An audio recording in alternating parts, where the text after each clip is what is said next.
The following program is rated U for universal audiences and is considered suitable for listeners of all ages.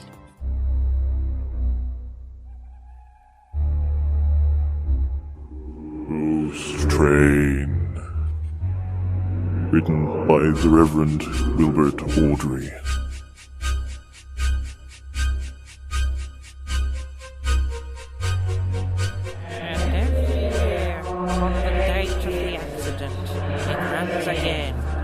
Plunging into the gap, shrieking like a lost soul. Percy, what are you on about? The ghost train. Driver saw it last night. Where? Asked Thomas and Toby together. He didn't say. It must have been on the line. He says ghost trains run as a warning to others. Ooh, he went on. It makes my wheels wobble to think of it.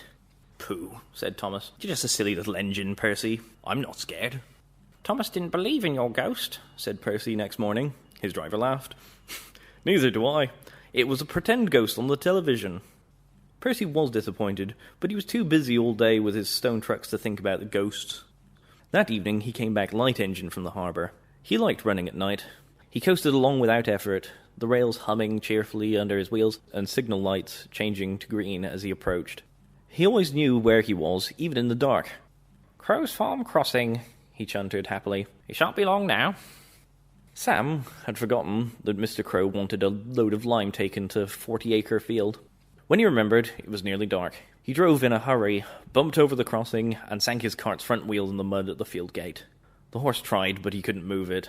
The cart's tail still fouled the railway. Sam gave it up. He unharnessed the horse and rode back to the farm for help. There's still time, he told himself. Next train isn't due for an hour, but he'd reckoned without Percy.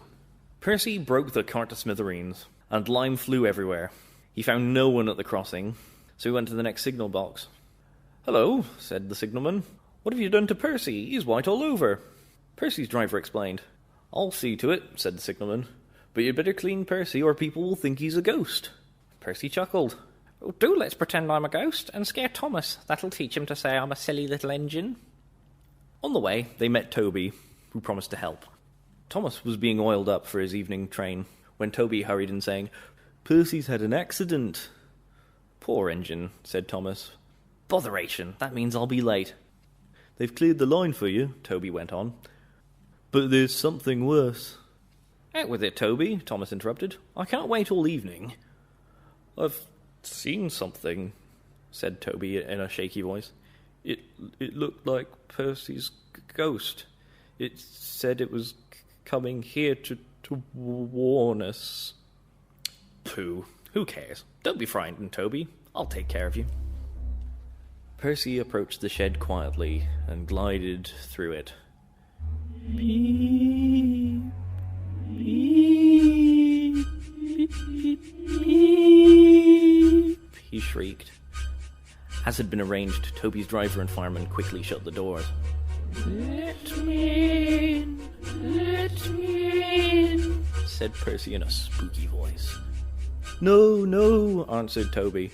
"Not by the smoke of my chimney, chim-chim." "I'll chuff, and I'll puff, and I'll break your door in." "Oh dear," explained Thomas. "It's getting late. I had no idea. I must find Annie and Clarabelle. I must go. I must find Annie and Clarabelle. Goodbye." He hurried out the other way. Percy was none the worse for his adventure. He was soon cleaned, but Thomas never returned. Next morning, Toby asked him where he'd been. "Ah, well," said Thomas, I knew you'd be sad about Percy, and I didn't like to interrupt. I slept in the goods shed, and he went on hurriedly. "Sorry, can't stop. Got to see a coach about a train." And he shot off like a jackrabbit. Percy rolled up alongside. "Well, well, well," he exclaimed. "What do you think about that?" "Anyone would think," chuckled Toby, "that our Thomas had seen a ghost." Annie.